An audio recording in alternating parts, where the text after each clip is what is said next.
We're now going to ask you to think a little bit about how we evaluate potential strategy options. A few things to keep in mind is that we're in the very early stages of this process. These are just ideas that we're looking for feedback on. We're going to be building on the past successes, what's worked in Pacific Grove in the past, even as we take on new and emerging challenges. There's not going to be any silver bullet. There's going to need to be more than one strategy to address the issues that we face and achieve our goals. Everything has a trade-off, and we'll want to be considering what those are and what makes sense for Pacific Grove at this time.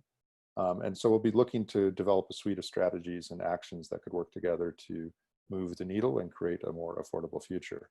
So some of the questions we want you to think about is, what is it that we want to achieve, and what it really do you think is it time for? In terms of the strategies, they could do different things, and we'd love your input in terms of what do you think is the most important thing for these strategies to achieve.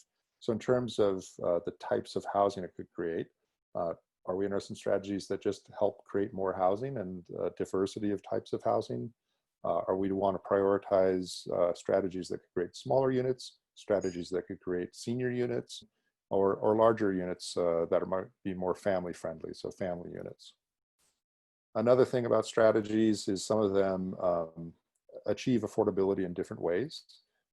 Just having more housing helps create more affordability. So that could be a strategy that creates more housing is just something that's desirable in itself. Some strategies incentivize but don't require affordability. They might give a bonus to a developer if they create affordable units. Some of them actually require affordability. Some of them don't really create more housing, but they help to fill the gap between people's incomes and the cost of housing, so through vouchers or down payment assistance. And some of them are more targeted towards making better use of the housing that we have. So home sharing is one example of that, where you help to pair people who are alone or in a small household and they have rooms to rent, and you've helped them find renters to make better use of the housing. So we're going to now ask you to answer a few questions related to what you think is the most important for us to think about and prioritize as we evaluate different strategy options.